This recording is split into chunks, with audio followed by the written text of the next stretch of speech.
Welcome to Listen Up Now, and to let you know what's going on in your world and my world, your guy, my guy, right guy. Welcome back. Welcome back. We have a really exciting show ahead of us today, joined by our super duper guest. Hi, my name is Paul Lee. I'm the personal trainer from Domain. Paul, thank you so much for joining us here today. We're really excited to get into the show, pick your brain about some fitness, personal training topics. Let me ask first, why personal training, or what drew you into the fitness world? First, I was a automotive mechanic major before, and I thought cars will be my dream. But then I thought about being a personal trainer because of my old high school at Paint Branch High School doing weight training class. That got me into it, and actually learned a lot. Through your time transitioning, starting in the automotives and then getting into the personal training, what were some of the main things that drew you into personal training? Was it a quest for personal fitness yourself, or was it this desire to fine-tune something, to fix something, or to help people in any way? For me, I used to be very out of shape too. I used to hate exercising. I just want to use my knowledge and my experience to help people, because exercising can be intimidating, but I just want to help them slowly build up their confidence and feel comfortable. Let me ask you, you said something really quick beginning of your statement. You did not like to exercise. Yes. Why? I wasn't confident enough. I wasn't in shape at all either. Back in the day when I was a little kid, I was just into playing video games. So you grew up being a couch potato, and then you realize that that is not for you. Did you work with someone in the beginning, or did you do everything on your own to help build that confidence and that routine? In the beginning, my two older brothers actually helped me get confident of exercising. What were some of the first exercises you started to do where you started to say, hey, I'm feeling this, I'm liking this? In middle school, the long jumps. I thought I was going to not jump far, but I actually jumped far. You tested the body, you tested the springs, you saw some performance there, and then you took it to the next level. Yeah, and I think something I really like that you were touching on is this idea of going from someone who doesn't have any experience in the gym, maybe you're a couch potato, you're not sure where to start, and then making that transition. It's intimidating. It's hard to do and hard to know where to start. So I'm wondering, what sort of advice would you give to someone who is maybe in a similar position where they don't know how to get started in the gym? It just takes time. Find some really good friends, ask your family members. My two older brothers and definitely my parents too, they supported me. They didn't give up on me. I always get picked last in every sports, in PE class, basketball, football. Don't judge the book by its cover. Absolutely. It just takes time. Slow and steady will always win the race, just like the tortoise and the hare. Well, Absolutely. Let me ask you then, on that analogy of the tortoise and the hare. I'm a new client. I'm basically the tortoise. I'm moving slow.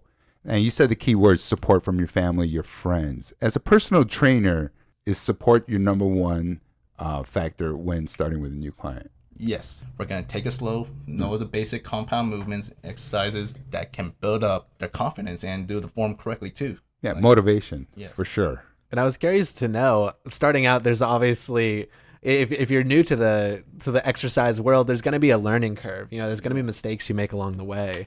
And so I wanted to ask you, what are some of the most common fitness mistakes you see people make? Rushing. Me, when I train my clients, even for myself, I take it slow.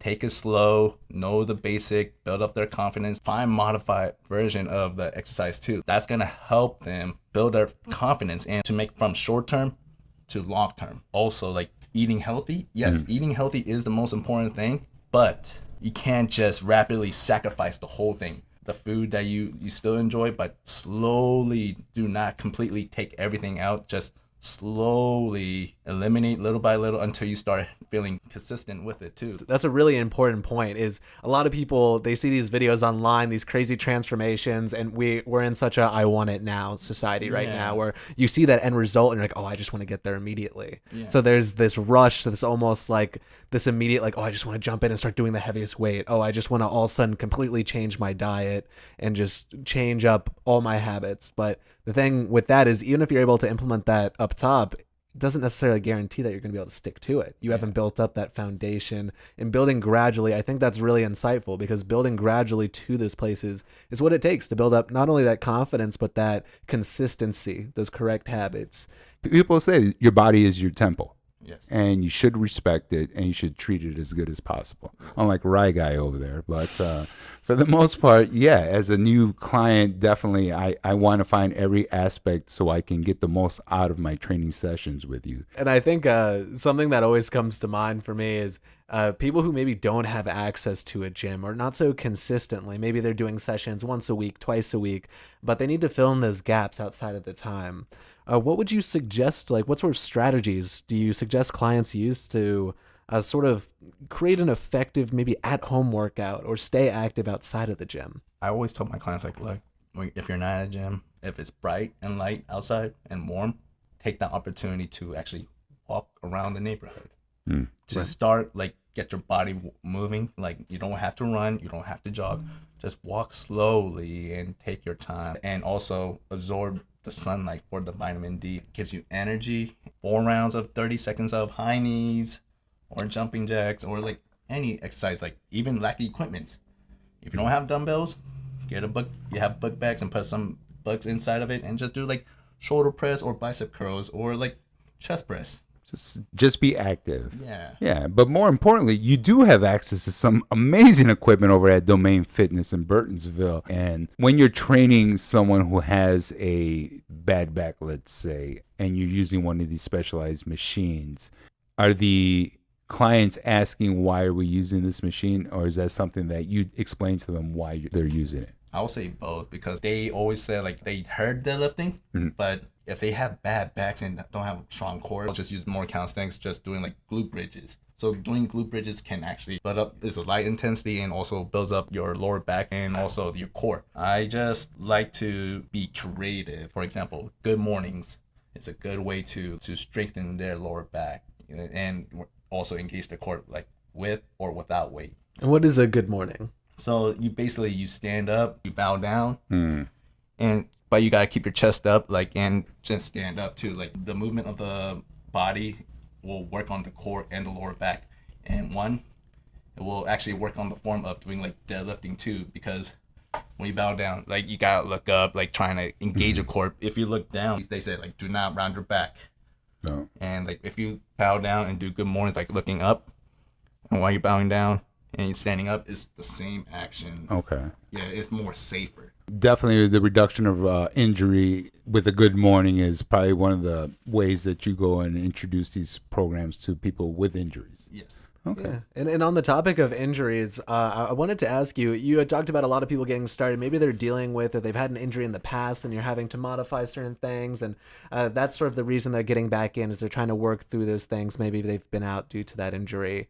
Have you encountered a lot of clients who are doing personal training in conjunction or after physical therapy? I think after physical therapy. After physical therapy? Yeah. Have you seen like good results from those people who have been using physical therapy? Or what has typically been like that transitional period like where you're trying to get back from that rehabilitation? It's good for them to do physical therapy. My training style is also a little bit more about physical therapy too, but also to build up their endurance. I want them to progress little by little. Like for example, if they have shoulder pain, doing shoulder pressing weights over your head, it can be very limited for them. So they say like, I can't go all the way up, it's too heavy and this and that. Like, we're gonna use a machine. We're gonna go with 5 pounds or do like some stretches, like, and mobility exercise to help you to improve and working on your functional movements of your body part. For example, the rotator cuff.